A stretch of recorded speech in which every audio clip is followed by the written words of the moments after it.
Now, Godwin Asediba has won the 2025 edition of the BBC News Komla Award. After more than 3 attempts, Godwin described the win as beyond expectation.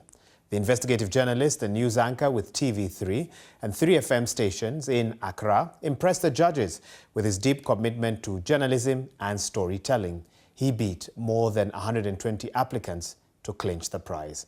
Now, in its 10th year, the BBC News Komla Award was created to honor Komla Dumor, a former BBC presenter who died suddenly in 2014 at the age of 41.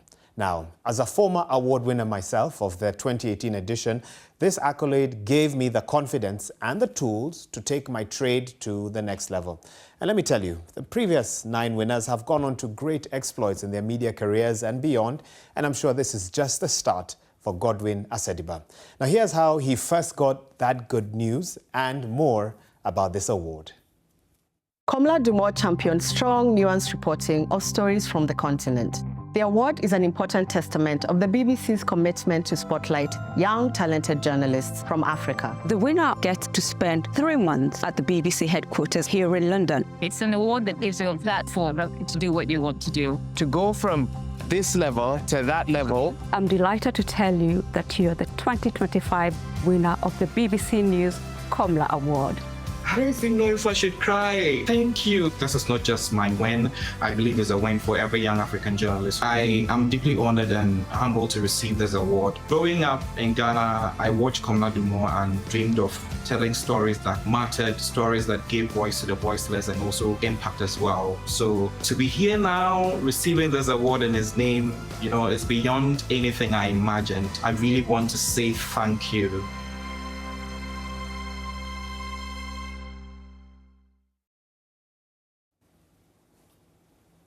And earlier on, I got the chance to speak to the latest winner of this accolade, the Ghanaian journalist Godwin Asediba.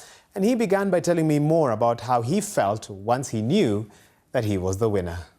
I was really humbled and excited when the announcement came. And I feel this is the point where I would have to pay so much attention to my craft and also look forward to stepping into Komla Dumor's legacy that he's left. He's been an inspiration to me since I was a child, and having won this award in his name, it's just humbling. Well, a little bird told me that this isn't the first time that you'd given this award a shot. How many times had you applied for this? So I applied 3 times.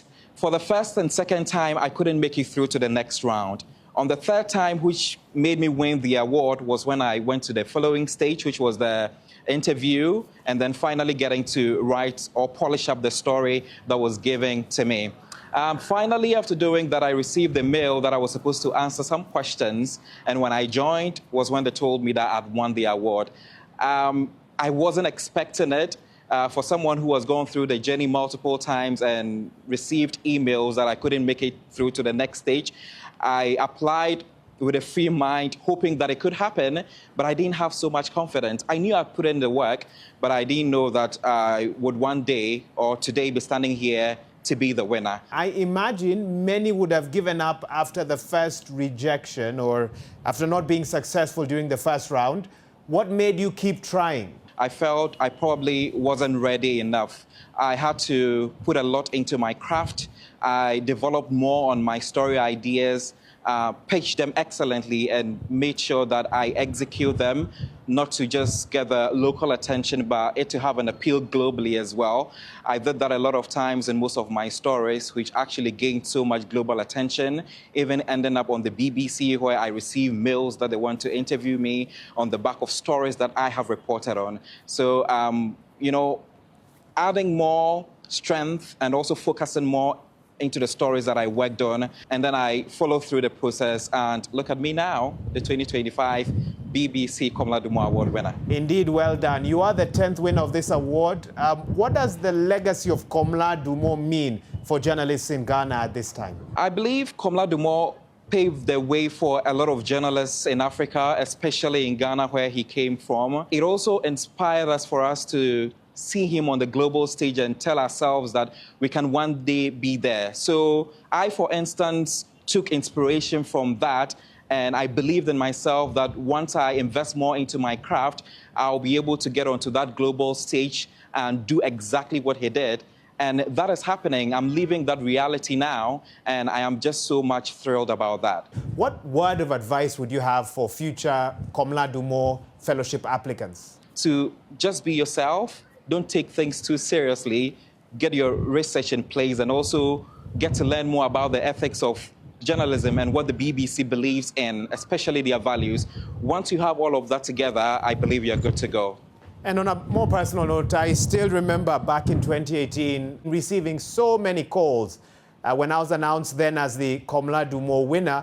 Just explain to us what it's been like for you as people are calling you to congratulate you for this. Absolutely. My phone has been buzzing since 4 a.m. Since the announcement was made on the news portal, the BBC World News portal. I've gotten a lot of calls from friends, family, old friends, colleagues, and I'm still replying to these messages, you know.